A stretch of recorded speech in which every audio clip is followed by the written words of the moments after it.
and this is our Talent Talk. We do this probably once every 2 weeks, something like that. And we have an interesting person come along and talk about a subject that's recruitment related. So this week, I'm delighted to be welcome to welcome Gary McKay from Appy. Good to be here. Gary and I met for the first time in Dublin a couple of weeks ago, but our geek in residence, Billy McDermott, had not surprisingly already been talking to Gary about Appy and about blockchain and about smart contracts and the future. So rules, there aren't really any, except for if you've got any questions, then don't click ask a question and put it in there. Put it into the say hello box, and where it says say something nice, that's just a suggestion. Feel free to say something that's not nice, whatever you like, and we'll try and get to it. So, Gary, welcome. First of all, just tell us about your background.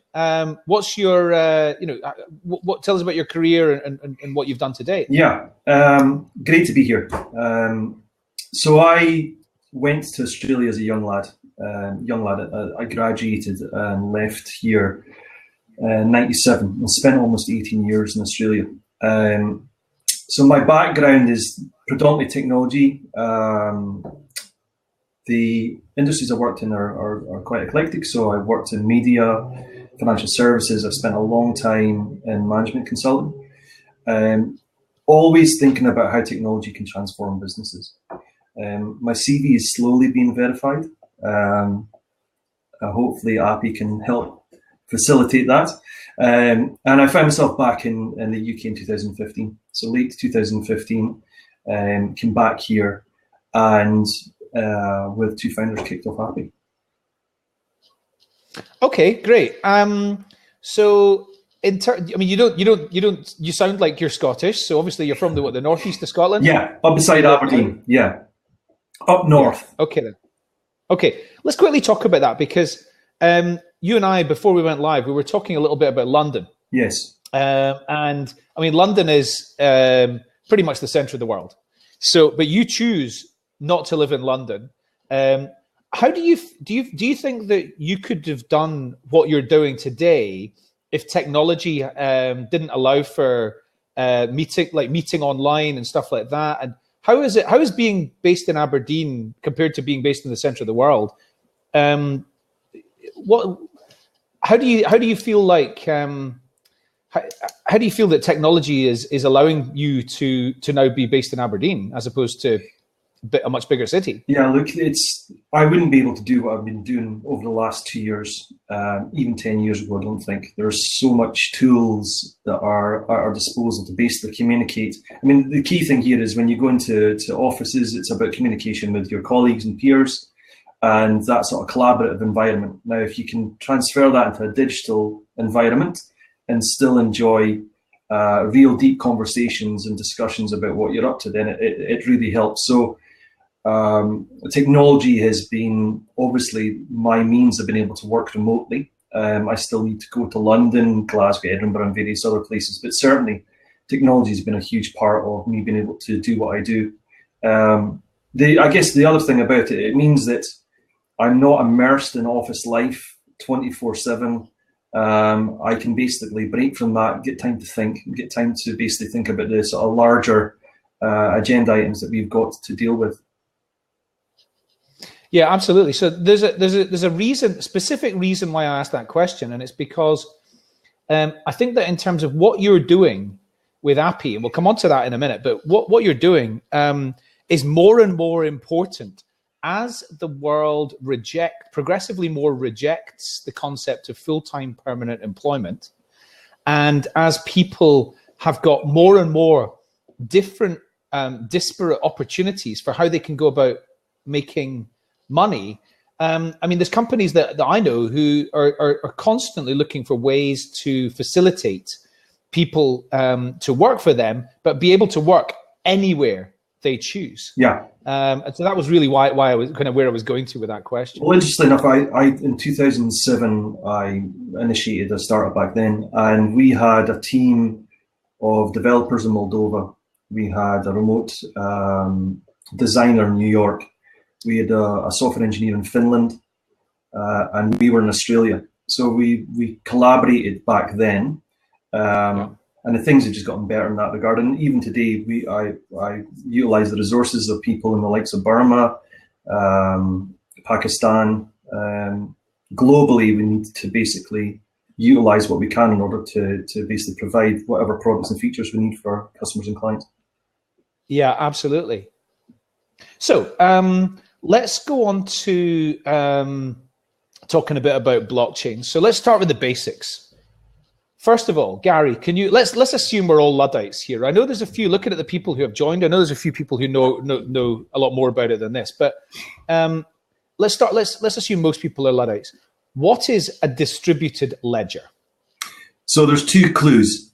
One is the word distributed, another one is ledger. So let's talk about the current context, in particular in the banking world. Most people talk about the banking sector when they try to describe the technology. If we bank with the likes of Barclays, HSBC, Royal Bank of Scotland and the like, they maintain a central ledger of all the transactions that basically we undertake, exchange in value. So whether that's a mortgage payment or whether that's a large organization facilitating exchange overseas, they've got a central ledger that they keep all of that in balance. It means that we need to interact with those larger organizations, and they hold that, we hold them in trust. So we trust that they will maintain that ledger and that things will not get out of sync and that everything will be reconciled. The notion of distributed ledger technology is taking that central paradigm in terms of someone keeping a ledger and distributing it. And through trusted encryption, cryptographic technology, we can basically ensure that many people can keep a copy of the ledger, and we can transact with many people globally or on a private setting on any sort of transaction of value. So we're taking what is a central technology and distributing it to many people. Okay, so if I'm correct in thinking this, people with access are able to make amendments to that ledger, and effectively a replication of the ledger happens every time somebody makes an addition to it. Yeah, so someone can suggest an amendment, and the community, the network, decides whether or not that amendment is valid or not. And if it is a valid amendment decided by the community, we'll get into the technicalities of all of it. If it's a valid amendment, then basically everyone gets to write that to their ledger. Okay, it sounds to me quite similar to the concept of open source software. It's a little bit different in essence. It can be open source, but the notion is, the one thing that I've used in the past to describe it is the old phone books. You know, we all used to have phone books that all had the same numbers. So when I wanted to call you, I'd look you up, I'd find your number, I would give you a call. And we talked to a central yellow pages or the white pages to make changes to that ledger. What distributed ledger technology allows us is to basically make changes to the ledger that we hold. So it would be like me phoning up 51% of the people that hold phone books and say, I want to change my number from 1, 2, 3, 4, 5 to 6, 7, 8, 9, 10. And everyone says, we agree, and then everyone gets a copy of the new phone number. It's a means of crowdsourcing changes to something that we hold and we all know it's true. Mm-hmm. Okay, just actually going back a step, what's the kind of main thinking behind this in terms of how does this help the human race? What does it evolve? What does it enable us to do more or better? So when we think about banks, we think about real estate agents, we think about auctioneers, we think about recruiters. They're all brokers. They broker interactions between two different parties. And what comes along with brokers is obviously added value. We trust these brokers. But what also comes with them is cost and a reduction in the timeframes it would take if the two people were to trust each other and interact normally. So what the technology enables commodity activity to be digitized, and for the broker to have a diminished role in the exchange of value between two parties, or no role whatsoever. So the benefit to us, to businesses, to society is a lower cost to transact or to exchange value between a party you may not trust, less time to do that, and there's a whole heap of benefits that we can basically pile on to the transaction that we can't really do today. And you mentioned smart contracts earlier, so we can codify a lot of this and speed up transactions that would normally take a lot of time and cost either us or businesses money. Mm-hmm. Okay, and so let's talk about blockchain. Yeah. So explain how blockchain fits in with all this, and explain how platforms like Ethereum, for example, are, what's the sort of ecosystem look like? Yeah, so most people would have heard of Bitcoin and the underlying blockchain that basically satisfies the Bitcoin transactions. Ethereum is probably the second largest known blockchain network. It's a public network that allows individuals to transact or exchange value, whatever that value is. There are several large networks that are similar to Ethereum and blockchain. Some that are basically more mature, and some others that have just basically came to market. So there's loads of different types of networks, and all providing different services and value. So Ethereum having a large community enables a lot of development and an ecosystem to satisfy all the participants in it. You've got the likes of EOS, which is a new platform that espouses high volume transaction, high speeds. The blockchain technology has had some real anchors around performance and the ability to transact many times in a minute. So there's a load of different new technologies, blockchain technologies that's coming out that satisfies performance, industry verticals and such like. Mm. Yeah, I remember mentioning to you at one of the events we were at not long ago, my next door neighbor was an Ethereum developer, and he's now moved on to some other project whereby they are attempting to create a new version of the World Wide Web, which is entirely blockchain based, and their vision is that everybody will use that as an alternative to the World Wide Web. Yeah. I can't even conceptualize, I can't even contextualize what that's going to look like, but it's quite interesting the vision that some people have got about all of this. Yeah, and there's a lot of convergence that's happening between the likes of Internet of Things and blockchain. So you've got the likes of IOTA. They've got a method by which they can push blockchain and IOT together and facilitate huge transactions, high volume of transactions that satisfies both the IOT world as well as blockchain. So there's loads and loads of these different networks that are basically appearing almost on a daily basis. Yeah. Okay. Quick question. I think there's a lot of people keep getting invites to go and connect with others on Doc. Are you aware of Doc? Yes, I spoke to the guys at Doc last week, actually. Yeah. It's a really interesting project. Yeah. Yeah. Can you give a quick explanation? Yeah. So Doc, if it's doc.io, they're an aggregator. So they're an aggregator of personal information or information that you want to disseminate across all of the varying ecosystems that you may be participating in. I know, like, one of my biggest bugbears is address changes. So if I'm with a bank or with solicitors or with anyone that I want to change my address, I've got to contact them all. So Doc's looking to aggregate all the information and then help people disseminate to the varying individuals that may want to see the changes that they've made to any sort of part of their digital footprint, Mm. And how does the everyday human access something like EOS or Ethereum or Doc? Do they access it through just a website, or what's the user experience look like? Generally, they'll have entry platforms that basically allow the use of the likes of Ethereum. So we use Ethereum as our underlying blockchain tech. So what would happen is that if you're looking to trade in the varying cryptocurrencies that those platforms support, then you would go through exchanges, use wallets, or use third-party providers like Coinbase and such like.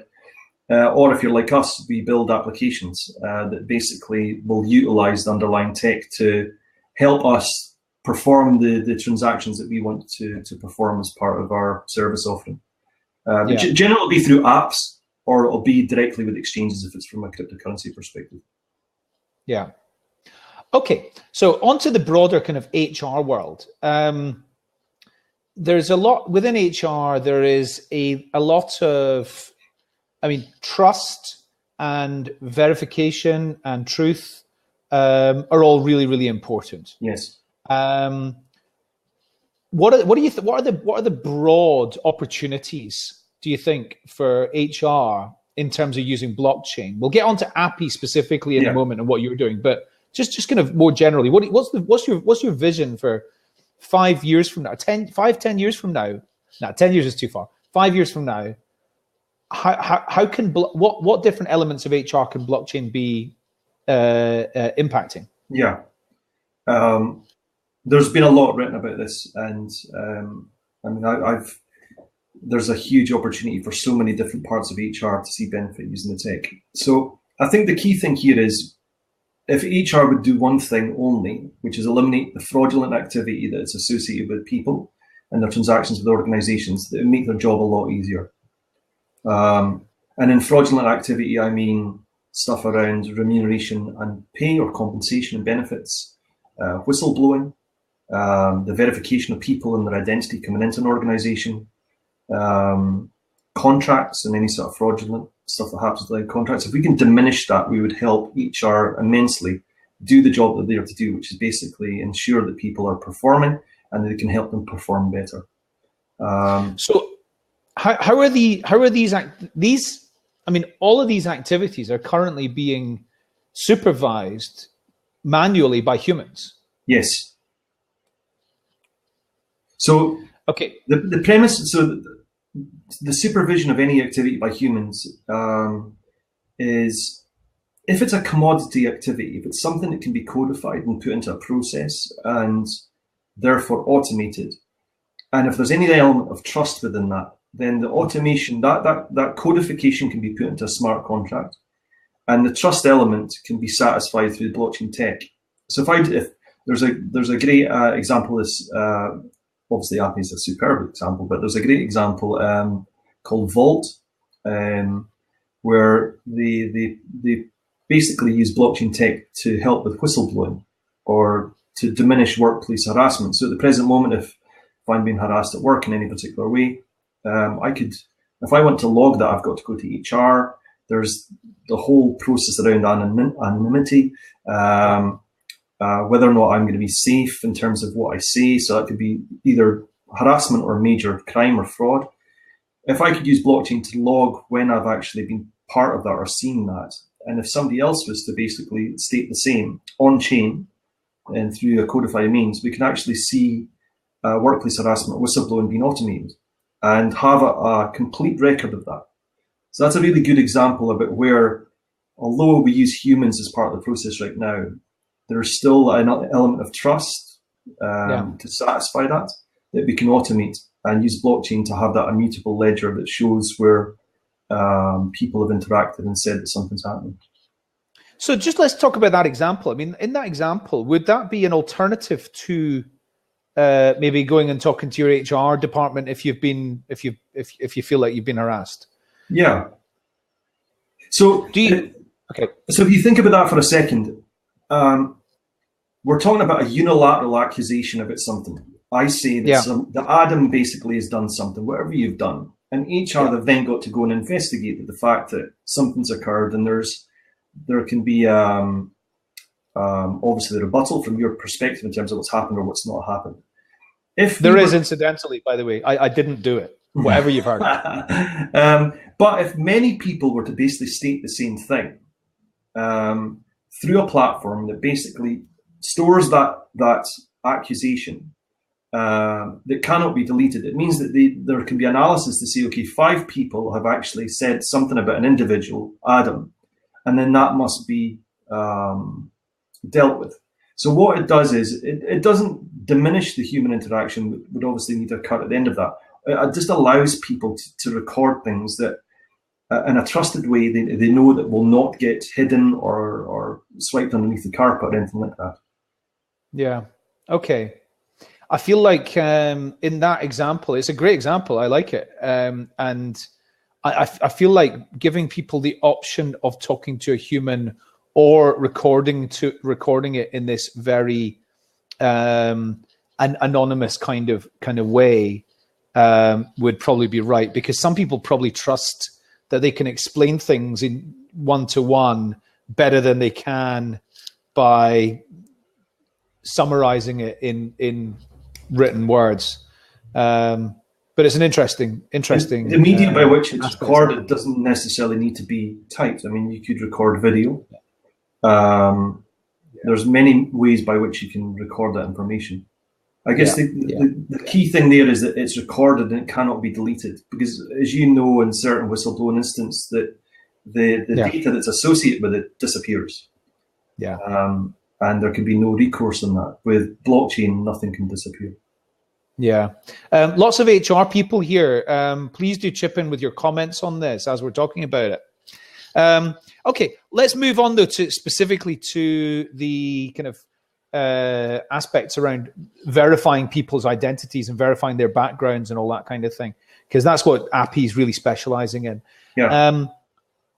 What are the main issues in this field? Because it's not one that, you know, I'm in talent attraction. So basically, once the candidates have said they're interested in working for an organization, I feel like that's my job done.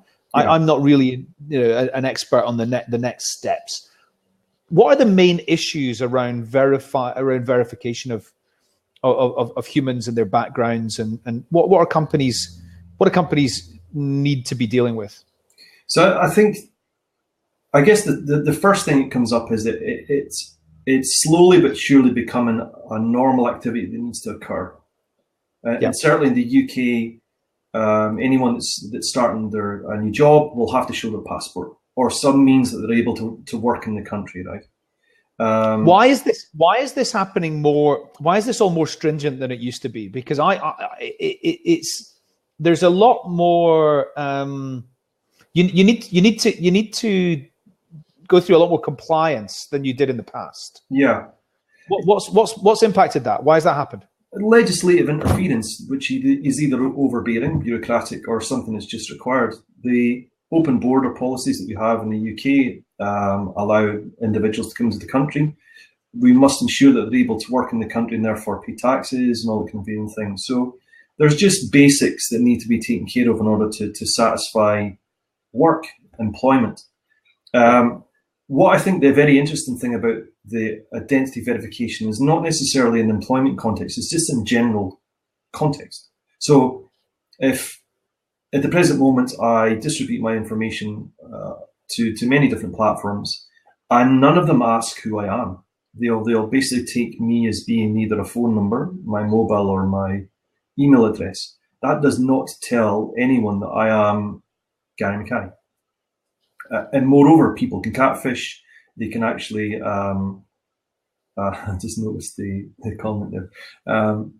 They can catfish. They can sorry, just one quick second, actually, Guy.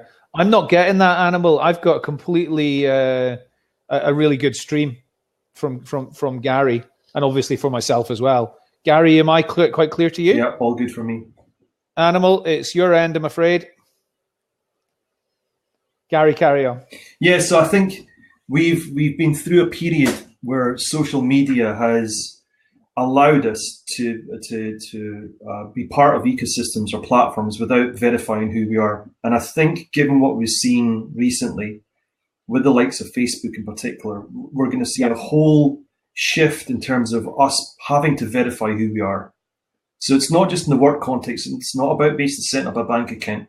It's about us protecting our information, number one, and number two, ensuring that the platforms that we're entering into protect us and our sovereign identities for us in particular, privacy. Yeah. Okay. So tell us how you're solving that. What's Appy doing? Tell us about the business. Okay, so I'll give you a wee bit of background. I came back to the UK in 2015. I was looking for varying roles and been talking about blockchain for a while with at least one of the founders. And it became really apparent with me working in Australia and coming back to the UK that there was this sort of friction in terms of, well, did you really work for the Commonwealth Bank of Australia? Did you really work for News Corp? And the friction in terms of time zones, the 11-hour difference or 9-hour difference, made it quite hard for the individuals that I was talking to basically go and find out who I was and what I did. So we talked this through and we just thought there needs to be an easier means by which I interact with recruitment consultants or job seekers interact with recruitment consultants. And we said, well, why don't we verify people's CVs? We have individuals interact with the platform.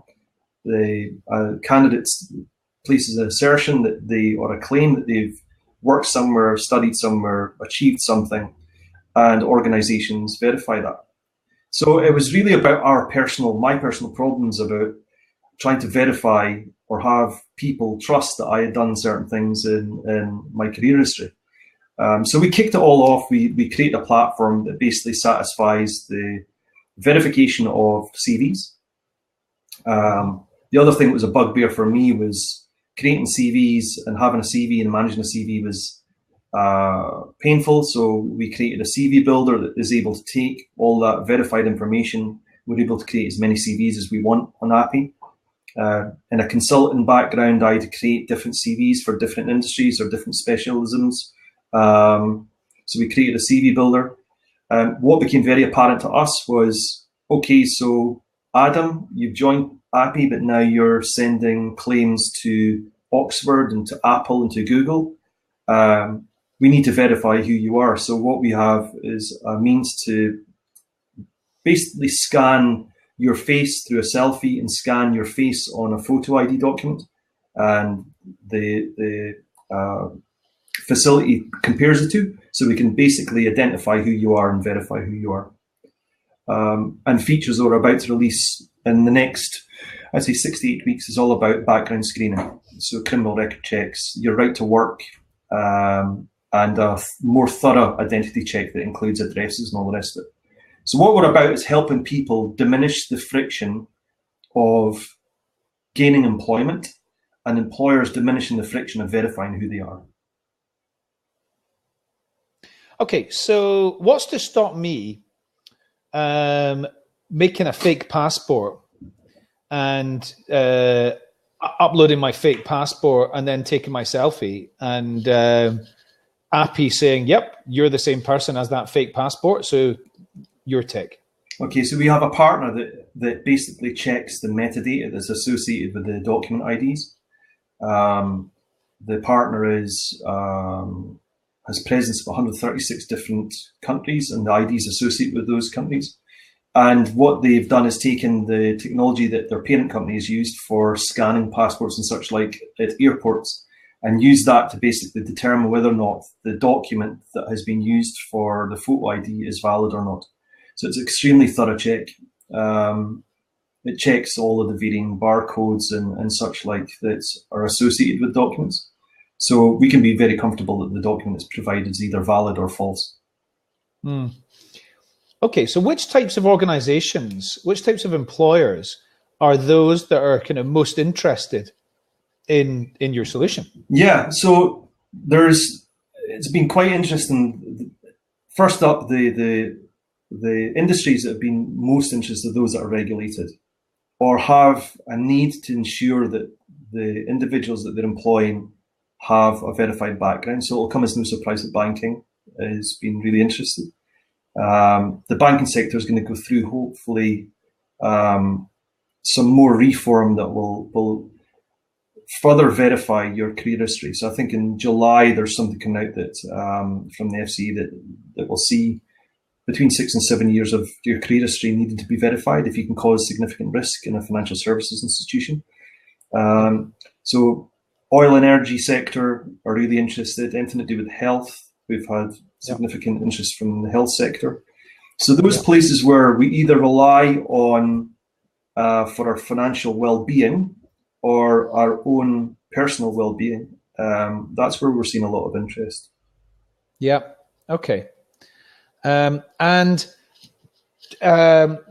was the term you just used about somebody that could cause significant damage? Something like that you said? Cause significant harm.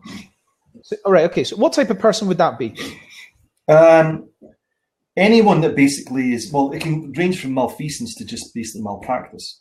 I could be a database administrator in a banking environment, and for some reason, just because I might be incompetent, I do something that destroys a database and the information contained in it. Now, that could have massive implications for the financial sector and further afield.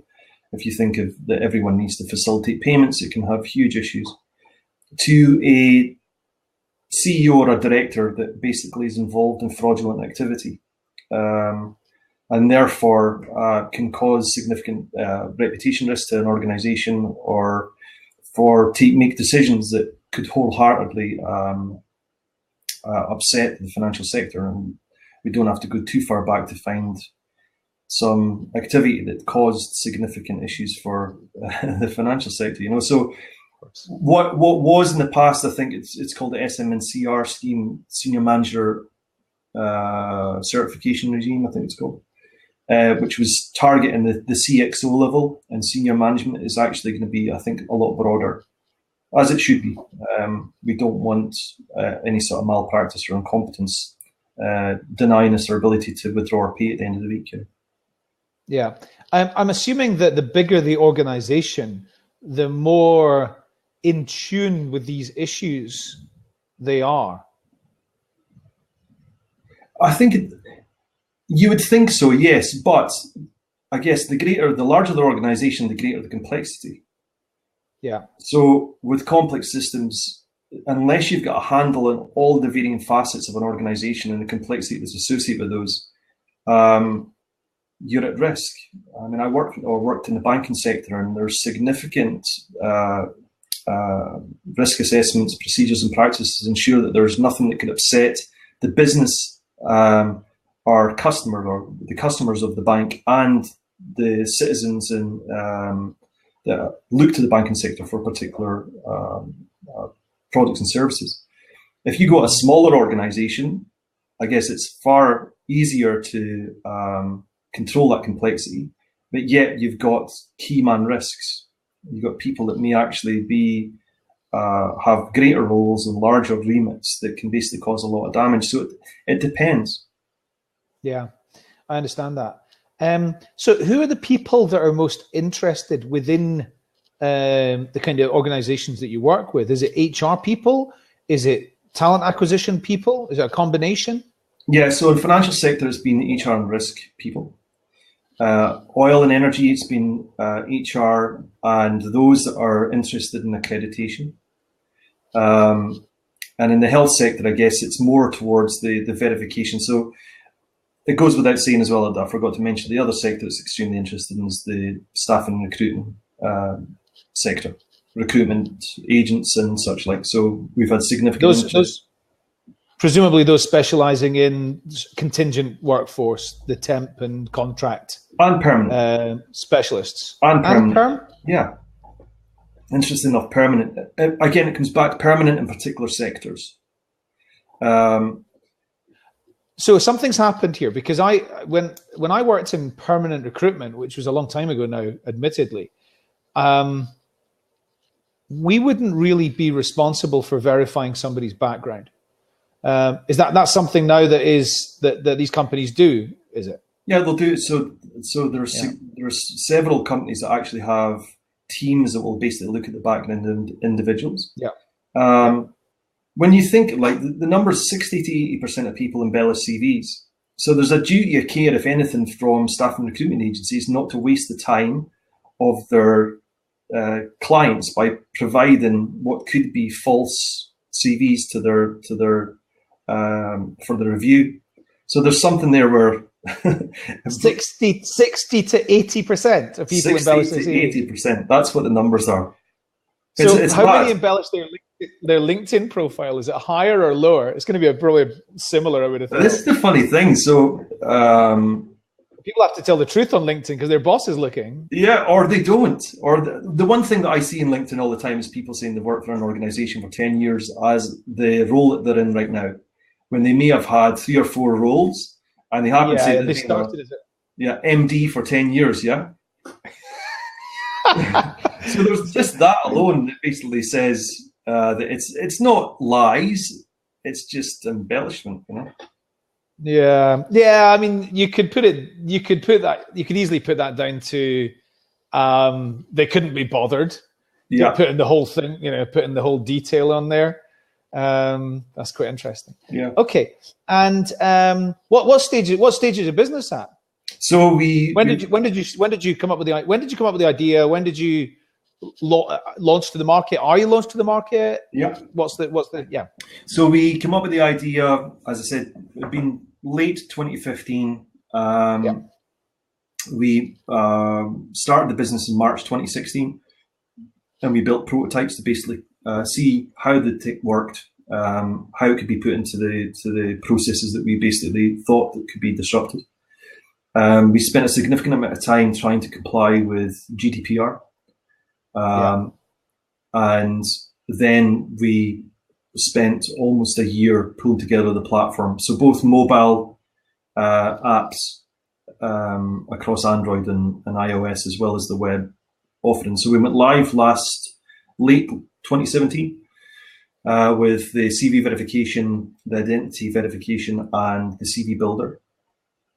We also do another thing. The other thing that it's a bugbear for either professional bodies such as the Royal Institute of Chartered Surveyors or CFA or whoever that is, whoever's basically saying that someone is a professional of X. Capturing CPD is a pain in the backside. It's got to be logged, it's got to be sent off, it's got to be checked. So what we've done is we've created a means by which people can capture micro accreditation via the phone and QR codes. And it can be done to a particular time frame in a particular geographic location. So we released that as well. So it means that we can basically verify everything from CPD to up to PhDs.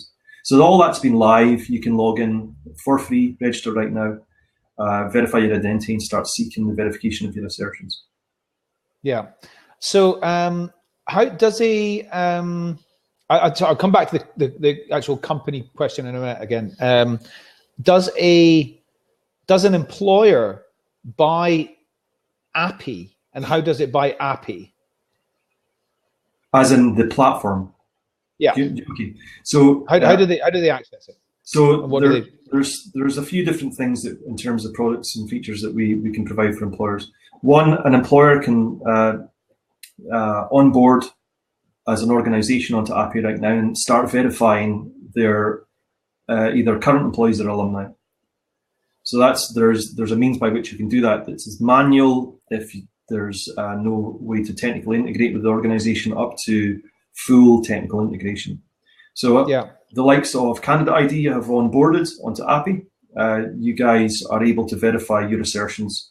So anyone from Candidate ID that basically says they work for Candidate ID from X to Y can post that, and that can be verified by you guys. For background screening, so like criminal record checks, right to work checks, identity checks, we're going through beta testing with that. So that basically will be deployed hopefully to the public domain within the next 6 to 8 weeks. So employers can pay for that on a cost per click or a subscription basis. So if you're a small organization not having to do many DBS checks or right to work checks, then it's pay as you go. Or if you're a large organization that's doing significant volume, we can basically talk about subscription and obviously discounting in that regard. And then once we have a significant base of individuals, we'll be enabling employers to reach in, see those verified candidates, and then pay to obviously to contact and to utilize the information they have with their permission. With the candidate's permission, right? That's a big thing. Yeah, of course. And I I'm guessing that integrating with applicant tracking systems is something that could really supercharge the growth of API. Is that something you're doing? So we've been talking to a few different organizations about integration back to ATS. The key thing here is that the applicant needs to create the information. It cannot be consumed by an ATS system. So we can integrate in terms of if an individual has an ATS, if a company has an ATS and we have Adam Gordon on our platform, we can push that information through to the ATS. So we can push the verified information through there. We can't consume information from the ATS. So as in pick up Adam, Gary's, or anyone else's information and pull it into API. Why? Because the individual needs to own that something's actually been written, and they need to own that. And we ask that the candidate drive that process, not organizations. Yeah, okay. And in terms of the business itself, so you've got people who are in different parts of the world. Yeah. And you're at it. I mean, you're still at a reasonably early stage, but yes. Customers are paying yet? No, we're pre-revenue. The beta product that we're going to be releasing around the background screening is where we'll see initial revenue. But we're in conversation with many major household brand companies about how they can utilize API for all sorts of different applications. Work passports being one. So determine whether an individual has an ability to enter a building, to enter a work site, to be in a particular location, utilize an API for that regard. The QR codes being utilized for accrediting training, internal training within an organization, policy training, obviously DBS checks and such like. So it's very interesting from our perspective that we had quite a finite set of applications we thought we could basically apply API to, and we were being taught by our clients and the people we're interacting with saying, well, why can't you do X? And it's interesting how many different applications we're seeing of the tech. Are there many other businesses operating in HR tech that are making use of blockchain? Yeah, I mean, there's definitely competitors of ours that are utilizing it in a different way. So their model for verification is different from ours. Some are undertaking. We do organization verification. So an organization verifies your claims, whilst other platforms are utilizing peer-to-peer verification. So Adam verifies Billy. We think that there needs to be extra security around that. So because somebody therefore needs to verify you, and who verifies you, and then you go back, who's the genesis, who's that credible anchor that can verify everyone down the chain. But there's many others that are utilizing it for different purposes, such as payroll. There's Chronobank in Australia that are using it for contractor payroll, so immediate payments. And there's like a plethora of verification platforms. So those that are trying to utilize identity verification for the likes of KYC and banking and such like. So there's loads out there. Okay, just going back a step to a quick question that Frankie asked, which was you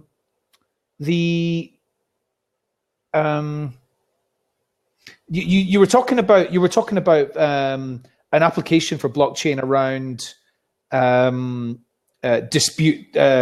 disputes, sort of if somebody's got a complaint, exactly, that kind of thing. Is that an application that for the technology that could be good, or do you know of a technology that is doing that? Frankie's asking if there is. I know of technology. That. So there's a company called Vault.io, I believe. I know the COO there, Rotem. Right. And they just launched, or they kicked off the project, I think at the beginning of this year, actually. They were part of the 5 finalists that's Unleashed this year. Yeah, okay. So it's VAULT. via ult.io, I believe. What I can do is I can provide the information so you can send out the URL once we finish this call. Yeah. Okay, then fine. And what's your general observations about the HR tech world? Because it's not one that you've really worked in the past. I mean, do you find it particularly backward, or do you find it particularly innovative, or what's been your experience? This is going to sound like a weird analogy. It's like I've never had a Chinese meal before, and I've turned up at a Chinese takeaway, and I get one of those menus with 500 different things in it. I go, yeah, what's the difference between Peking duck and dry-fried duck and yeah. Just like, there's so many vendors, and I've got no idea which part of the process they fit into. I mean, I've been to many different conferences and symposiums and such like that. I was really surprised at the Chinese, and I use Chinese menu like with all respect, but it's just so many different vendors and so many different providers, you know. Yeah, no, I completely agree. But the reason for that is because you're hitting the scene at a time when, I mean, unlike marketing tech or fintech or various other either forward thinking or basically more attractive because they're just cooler industries, have been mature for quite a long time now, and HR tech has not been top destination for venture capitalists until really the last couple of years. And it's really been the last couple of years when there's some quite big deals happening. There's quite a lot of seed money going into businesses. And so I think that's one of the reasons why there are so many different organizations in recruitment tech. If you go to an event like Unleash, which you and I were at, I mean, it is mind-boggling. I met about a year ago, I met a company who I won't name them, but basically they stopped me at an event to tell me about their product, and I said at the end of the kind of 2-minute description, I said, "Is that basically a CV database? But the USP is that the candidate doesn't have to upload a CV?" And they said, "Yeah, that's right." And I thought, what is going on here? Why are there so many random pieces of technology that actually provide no real benefit? They're just different, and that's it. So I can understand your Chinese menu analogy. I think things are likely to settle. Yeah, what would be great for people that are not involved? I guess one of the things is that although I've been a client of HR internally within an organization, I've not looked at it as a sort of practitioner until we were involved with API. So what would be good is to understand where everyone fits in a sort of value chain for either a candidate journey or through an employer journey. So you can go, okay, all right, candidate ID sits within this particular part of the ecosystem. That would be really, really good for people like me. Yeah. So the thing that I always refer to is Talent Tech Labs ecosystem. But unfortunately, you find candidate ID sitting in the CRM bubble of Talent Tech Labs ecosystem, and we're not a CRM. We just can't have a bubble of our own. So they've kind of shoehorned us in there. We're pleased to be on it, absolutely. Just prefer not to be a CRM because we're not one. But yeah, no, you're absolutely right. And I've got, I mean, you would actually fit. You would actually fit more neatly into. They absolutely have screening and verification and a bubble for that kind of thing. So I will actually, I'll share that link with you. That's the one that I would refer to. That's kind of the authority. Okay. So, excellent. Okay, look, I've got to be really honest. Most of the time we have people on this talent talk, they're talking about talent attraction type things, which I know a lot more about. So I feel like I've been a little bit subdued, and in terms of the questions and things that I have asked you, they've been very, very quite kind of basic. But and that's hands up because my knowledge is basic. But it's a very, very interesting topic. Is there any like fundamentals that we really haven't covered? I think one of the major things that we've not covered quite yet is the participant rewards. So at the present moment, the current paradigm is that we interact with organizations either through as employers or online platforms as participants, and we don't get reward for that. We get reward obviously in terms of remuneration from organizations, but if I get no reward for giving my data away for free to LinkedIn, I obviously don't have to pay for the platform, but I think that my information that I provide is probably of more value to them than it is, more value to me than it is to them, or vice versa. Same with Facebook, same with Google, and various other places. I think we're going to move into a situation quite soon where there'll be a price that people put on their own data to them entering into any sort of engagement, whether it be with an employer or whether it be with an online platform, and also for trailing reward to occur as part of that. So at the present moment, I go and I get paid for my services if I'm an employee. If I'm a contractor and I'm building out a complex platform and I put a lot of creative thought into that and a lot of creative code, and I'm renowned for what I do, I might want trailing royalty for any benefit that's associated with the platform. Yeah. So that means I might get participant rewards post that. Now, this is really hard to facilitate in terms of remuneration. But I think what we're going to see is a hybrid REM model coming up where people will get paid in normal money, British pounds, US dollars, what is collectively known as fiat, but also in cryptocurrency. So I think we'll see a token, and let's, for the present moment, say that tokens and cryptocurrency is interchangeable. We'll see a use of tokens as a means of remuneration. That is a really exciting situation to be in, where people can actually monetize their own data and monetize the value that they provide to particular organizations. Yeah, well, I mean, I think it's already happening. So when I joined Doc, I was given some kind of an incentive, and I was going to get paid in some sort of, it wasn't Bitcoin, but something else, for filling in all my details or for inviting other people to come along and take part or doing something. I actually did it, but I've got no idea how I claim my my cryptocurrency. Just on that, how much Bitcoin do you own? The reason I'm talking to you is because I own none, right? If I had a large swag of Bitcoin, I'd be sitting in a desert island somewhere smoking cigars, you know?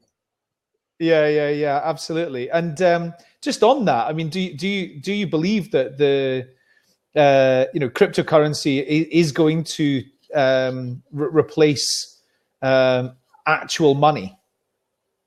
No, not at all. No.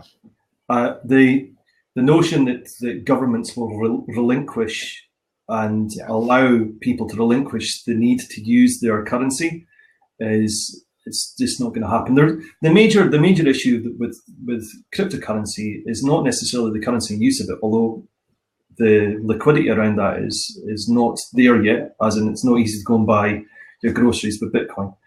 It's those that hold Bitcoin, that are paid in Bitcoin, can obfuscate their earnings, and therefore tax is an issue for the likes of HMRC or the IRS and such like. So there's larger agendas at play that needs to be taken care of before cryptocurrency can see any sort of wholesale and ubiquitous use. It may occur that there's a parity in terms of the use, but for all intents and purposes, I don't know about you, but I use contactless payments predominantly. I'm using digital money, although I might be able to withdraw it from the bank. Generally, when I'm in London, I use normal money. I just use contactless all the time. Yeah, no, absolutely. Same here. Okay, so I've got a interesting comment from Jess, which is, most of this is people creating new ways to make money first and foremost. Some of it will have real value and longevity. Most is opportunism and trying to create a service where there is no need. Maybe. It's interesting because, it's survival of the useful, as far as I'm concerned.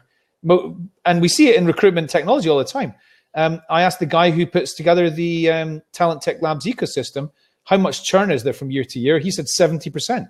70% of businesses that are on his ecosystem are not there the year after. So, I mean, yeah, you could well be right. And but you got to try things, right? So, I completely agree with you on that cryptocurrency thing, because there's simply never going to be in our lifetime. There's not going to be nearly enough cooperation between governments for that to work, and you need a completely homogenous society worldwide for that to work. And we're further away from that than we have been in, I don't know, 50 years or something right now in terms of worldwide politics. So, look, I think there's definitely a place for the crypto ecosystem is something that we'll see mature over the next 3 to 4 years. And I think it's far too early to basically be disparaging about it all. And most people are disparaging because of the huge swings on the price of cryptocurrency. If it was stable, if there wasn't this huge capital growth and the huge drop off in terms of price, there wouldn't be the mass interest in it. I think that at some point there'll be stability. There might be linear growth, but not the sort of exponential growth that we've seen. And once we start to see individuals, normal people, being able to use it in day-to-day circumstances, and I think that we'll be more accepting of it. Yeah, no, absolutely. Okay, so look, Gary, thank you so much for your time. Gary McKay is proof that the only people doing blockchain things are not doing it beneath the railway arches in East End of London, and that it is real humans that are doing it. And so thank you very much for coming and taking the time to answer my pretty basic questions. I hope everybody's found that interesting and useful. Gary, how do people make contact with you best if they want to? Gary.mckay@appy.io. Please get in contact through my email address. Please register with Appy. Have a look and provide feedback. We're always looking for feedback on the platform. And you can register on www.appy.io. That's APPI.io.